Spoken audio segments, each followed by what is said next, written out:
Now, working with the geometry is going to be pretty simple, and it's going to be character based, and when you guys get a little more experience, you're going to see that you can do a lot of different things with the geometry. Some of the stuff might not have to move, but based off the deformations and how this guy has the,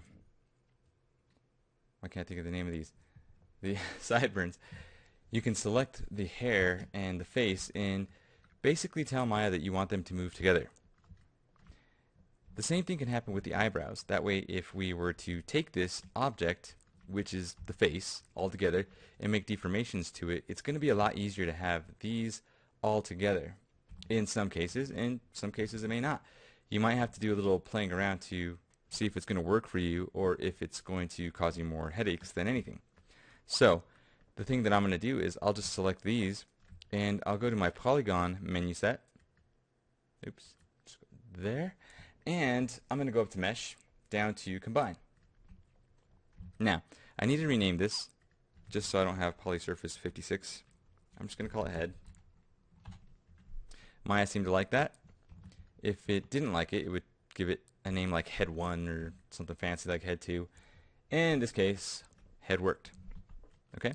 Now, because it's not really merged in the sense that these are separate objects that were brought together to make one object, it's more like a fake when we go up to mesh and go to combine. It's more of like a group or something like that, if you will, that was put together to look and act as one whole object.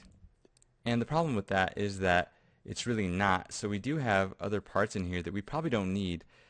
Like on the inside of these eyebrows, there's probably faces on the back that we could have deleted. And same thing with the hair and the sideburns. And part of the head, if we didn't need the inside of the head, if I come in here, if we didn't need the inside of the head, and I'm inside the eyeball, there we go, this inside of the head because the hair was covering it, then we would not want to add that because it will add to render times and it will add to scene file size, especially if you're doing gaming or modeling and animating and rigging and all that good stuff for games. You want to pay particular attention to that. Even with the new game systems being a lot more friendly, we still have to consider handheld devices and tablets and phones that do not have that luxury of being as powerful as the computers, which are the new gaming systems that are out now, like the PS4 and the Xbox One, and our new computer hardware that's coming out for the consoles and, I'm sorry, not the consoles, the towers and the laptops. Now, this is one object. So later on, you're going to see that when we work with blend shapes, we can move different pieces of this and have it update in a friendly manner. I'm going to click on this geometry, and you would have to decide whether you want the vest to move along perfectly with the rest of this body or if you want it to kind of flap around, in which case you're going to have to use other ways of getting it to move and flap around with the movement of the character, like end cloth or soft bodies or something. But the way that this is set up is probably going to be just fine for us because all of this is considered or acting as though it's one object.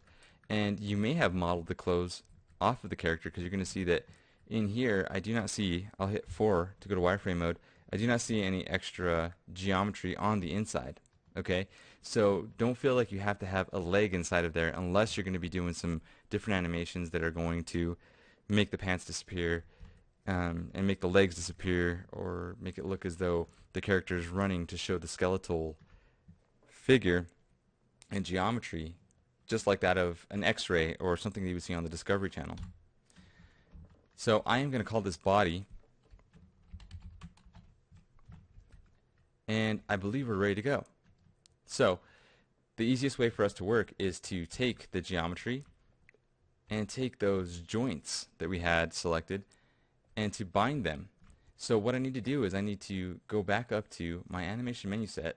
So either hit F2 on your keyboard or come up here, drop this down, go to animation. Now, the first thing that I'm going to load is that selection. So that quick selection set that we made earlier, I'm going to go up to Edit, come down to Quick Select Sets, and click on Joint for Skinning. That's what I labeled it, whatever you guys labeled it. doesn't really matter, just select it. All of our joints are selected, and now I could shift select my geometry, like that guy and the head. Alright, so the body and head are selected now, and I'm going to bind them. Now, I'm going to move this guy over to the side, and we're going to have to do some tests. So if I go up to skin, down to bind skin, we're going to be doing what's called a smooth bind. But we're not just going to go off the base settings, we're going to go to the option box here. Click on that option box, and I'm going to drag it over here so you guys can see the character, and you can see my settings as we go over them. Now in your notes, you're going to notice that we do have the settings just in there. So the first part of it says the skin, bind skin, smooth bind option box. That's where we are right now. I do recommend that you guys reset the tools, and this is how we're going to work. Instead of joint hierarchy, we're not going to have the computer pay attention to that. We want it to pay attention to the joints that we selected. We worked really hard to do that, so make sure we put that in there.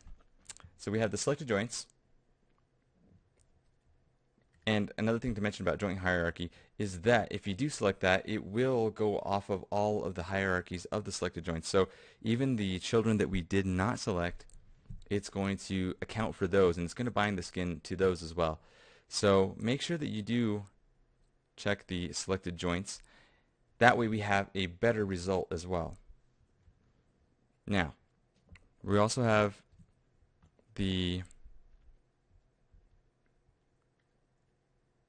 influences.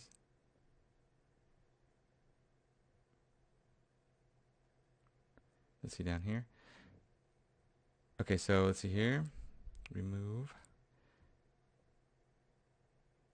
We have max influences. That's going to be how many joints can affect an area. So if we give an example, like maybe 5 joints are going to affect a certain area, that could be kind of tedious to work with. But in this case, it's going to go off a radius as well. So we don't have to worry too much about all of that. Now let's see. Bind method to closest distance. That's okay. But we can drop that down and see. Yeah. Based off of your notes as well, we want to try the closest in hierarchy. So max influence of 5, closest in hierarchy. Linear is going to allow it to drop off in a straightforward method. So as these run down the arms, it's going to drop off this way, and it's also going to have a drop off. So you're going to see that when we're painting weights, we're going to have a really dark color between white and black, or I'm going to show you guys the color coding system as well to see what joints are influencing what skin. And we're going to have opacities. So we're going to have maybe like pure white for the elbow, and it's going to die off to more of a grayish color. And that just means that it has less effect and less effect until the effect is worn out and it's not affecting anymore, which it will be showing as pitch black on that part of the geometry. Now let me just go over these again. Skin method, linear. Yeah, that's good. Normalize weights. I'll leave that to interactive. Weight distribution. Distance.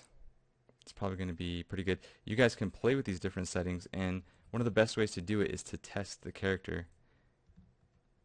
And I'll show you guys a way right after this. So we have our max influences. And we want to come over here and turn off the remove unused influences. So click that. With our drop-off rate and such, I believe that we can actually just go along with these settings. So I'm going to go ahead and apply these. And you'll remember that I apply because it doesn't close my box. And I can come up to here, and if I undo stuff in here, like undo the bind or detach the bind, I can come over here and make some few changes and test it again. So let me minimize this. I do want to show you this, that a lot of people in the industry will take these controllers, the main controllers for sure, okay? And you would do it to some of the others, but I'm just going to give you a quick example because we know that these have IKFK switches as well. they turn off the IK blend. That way, these are now in FK mode, okay? Or they should be. It looks like I didn't oh, it didn't like that, the multiple selection, so I'd have to do it one by one. But what they do is they turn that off and they set keys on the rotations of the joints. So if I were to set keys on these and then I were to animate them, then all I have to do to test my weights is to play that animation so I can undo the pose to get it into a T pose, and I could detach the skin, the binding. So I'd be able to go select the skin here, or I keep calling it skin, it's the geometry, which is the skin in this case. Go up to skin and down to detach. You're going to see that I have result 1, which indicates that it's no longer going to move. Okay? I'll undo to get that back. But what I would be able to do is I could detach it, and then I could bring up my settings again, make any changes that I wanted in here, and then be able to play back the animation to see if that's going to work.